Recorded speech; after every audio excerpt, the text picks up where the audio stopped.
Hello বন্ধুরা, তো দেখো এখন হচ্ছে বাজে রাত 12টা আর আজ হচ্ছে আমার মামামের বার্থডে। যেহেতু এবছরের বার্থডেটা শনিবার পড়ে গেছে তাই কালকে কিছু সেলিব্রেশন হবে না, তাই এখন কিন্তু একটা বার্থডে কেক বানিয়েছি। রাত 12টাতে কাটিং করব।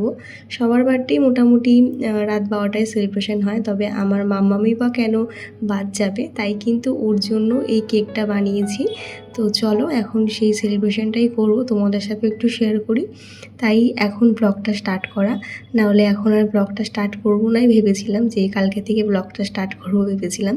তো যাই হোক, চলো এখন এই কেকটা কাটিং করি আর তোমাদের সাথে শেয়ার করি। Happy birthday to you, happy birthday to you, happy birthday dear Anushree, happy birthday to you.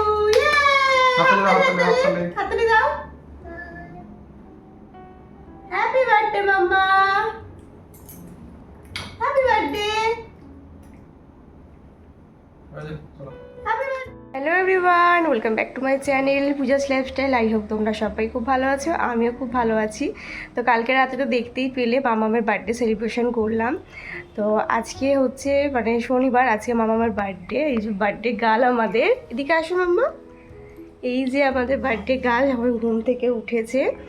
তো আমি রেডি হয়ে নিয়েছি, আজকে যাব হচ্ছে বড়মার কাছে পুজো দিতে। আজকে দিনটা বড়মার আশীর্বাদ নিয়ে শুরু করতে চাই, যেন আমার মাম্মাম সুস্থ থাকে, ভালো থাকে। আর তোমরা সবাই অনেক অনেক আশীর্বাদ করো আমার মাম্মামকে, ও যেন অনেক বড় হয়, অনেক বড় মনের মানুষ হয়, আর পড়াশোনা শিখে যেন কিছু করতে পারে। যাই হোক, তো এই দেখো মাম্মা, একটু স্মাইল দেখিয়ে দাও, নাচ দেখি তোমার। তো এখন রেডি হয়েছি, যাব হচ্ছে বড়মার মন্দিরে, ওকে ফ্রেশ করব, ব্রেকফাস্ট করাবো।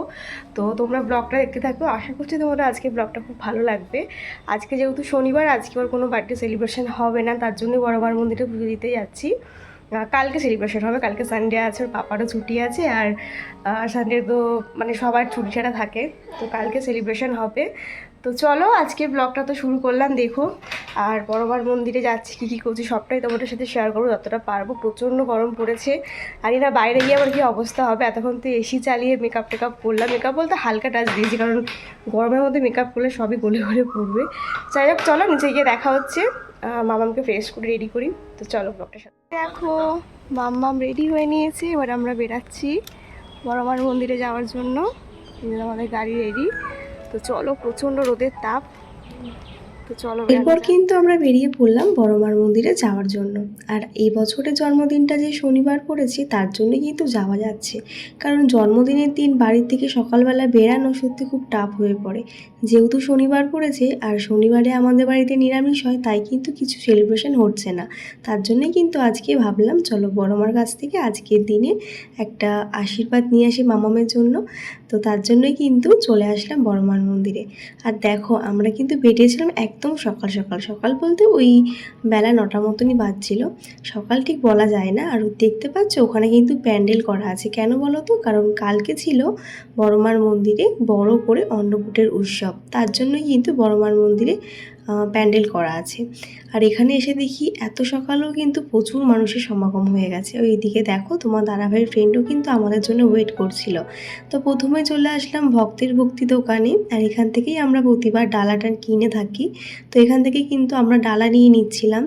আর যেহেতু কালকে অন্নকূট, তার জন্য কিন্তু সারা মন্দির চত্বরটা খুব সুন্দর করে সেজে উঠেছিল প্যান্ডেল করে, আর খুব দারুণ করে সাজিয়েছিল, বেশ ভালো লাগছিলো জানো তো।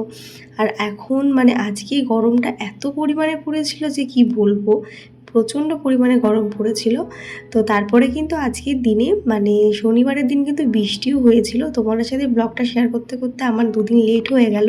আর এদিকে দেখো মাম্মাম কিন্তু ভীষণ হ্যাপি, সকাল থেকে ঘুম থেকে তুলে যখন বলেছি চলো আমরা টাটা যাব, তারপর থেকেই কিন্তু ও তাড়াতাড়ি সব কাজবাজ সেরে ফেলেছে। যেমন খাওয়া দাওয়া, সব থেকে বিশাল বড় কাজ সেটা হচ্ছে ওকে খাওয়ানো, তাড়াতাড়ি খেয়ে নিয়েছে। তো যাই হোক, দেখো বড় মায়ের জন্য কিন্তু ডালাটা নিয়ে নিলাম, আর একটা পদ্ম ফুলও দিয়ে দিয়েছিল।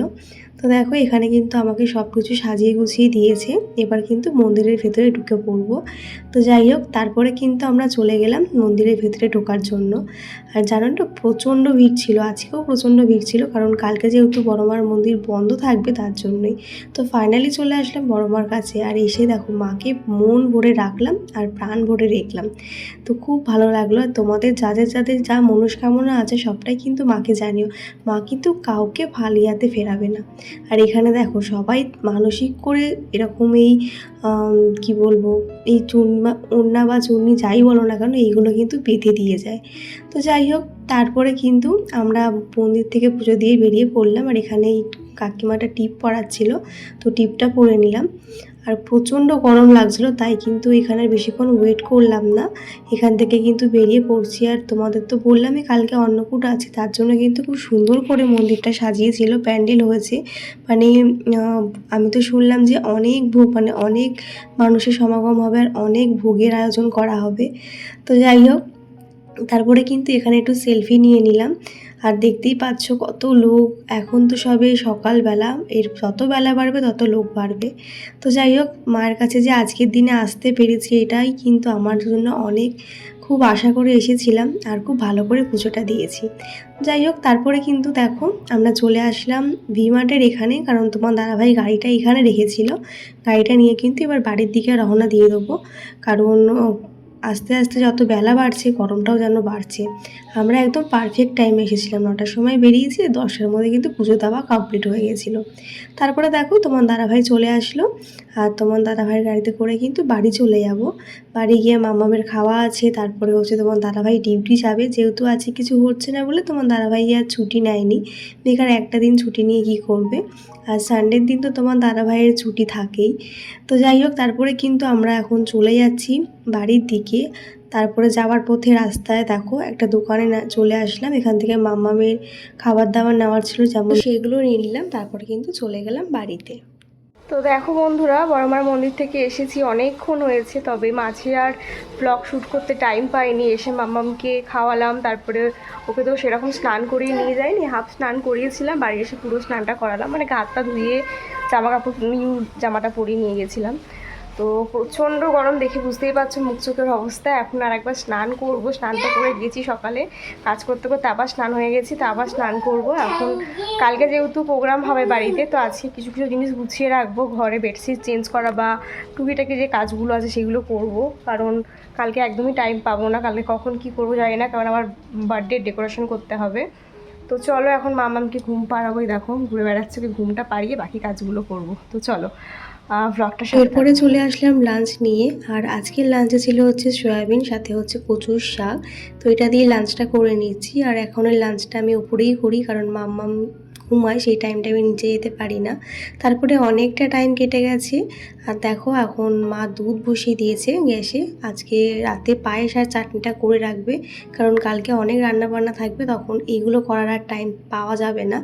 আর এদিকে দেখো মা সব কিছু অ্যারেঞ্জমেন্ট করেছে, এদিকে মা আমটাও কেটে নিয়েছে চাটনি করবে বলে, আর আমি একটু মাকে হেল্প করছিলাম। আর ওইদিকে দিদি ইজু ওরাও কিন্তু চলে এসেছে, ওরা আসাতে আর কোনো ভিডিও শ্যুট করতে পারিনি, একটু গল্পতেই মেতে গেছিলাম। তো যাই হোক, চলো আজকের ব্লগটা আমি এখানে শেষ করছি, কেমন লাগছে অবশ্যই জানিও। দেখা হচ্ছে কালকের বার্থডে ব্লগে, তো অবশ্যই সাথে থেকো আর পাশে থেকো। টাটা সবাইকে, সবাই খুব ভালো থেকো, বাই।